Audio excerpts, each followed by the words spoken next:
The documentary tells the story of the biggest fraud in United States history. It expresses the narrative of a firm collapse that led to a business scandal. The company was conducting power fraud in California, which led to the executive's arrest. However, they managed to get away with more than $1 billion during the crash, leaving employees and investors with nothing. The film contains a series of interviews about the investigation of financial deception. The viewer understands how the company's leaders committed the Freud Triangle fraud and set the wrong cultural tone for the organization. The spectator can analyze how not to make a mistake. The Enron Corporation had an incentive to commit deceit, which is expressed in investor pressure, the possibility of falsifying the report and rationalizing these actions in their own eyes. The enforcement arises when the company's management realizes that the reporting data is far from planned and does not meet investors' expectations. Besides, the pressure comes from personal reasons, such as the lack of an annual bonus on the period's results. However, this reason is not enough. One still needs to have the opportunity and justification. The possibility of forging documents is presented to an enterprise when agreeing with an extensive bookkeeper's company, which is looking for loopholes through subsidiaries in offshore zones and falsifies documents.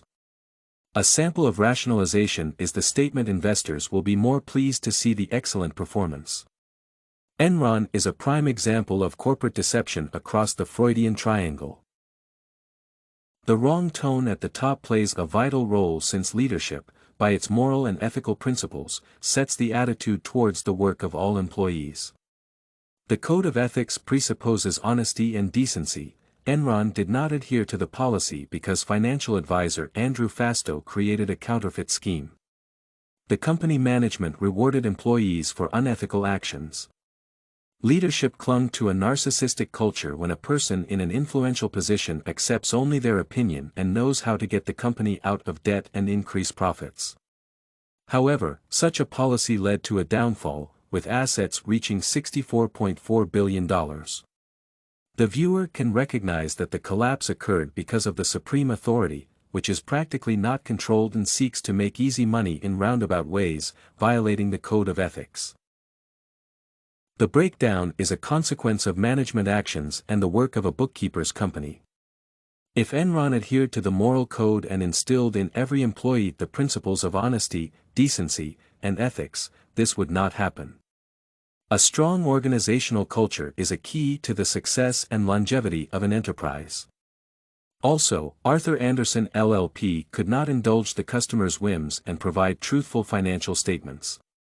The accounting firm had its motives to cover up the crime since it was both an auditor and a consultant for Enron. In an ideal scenario, different organizations should hold these positions.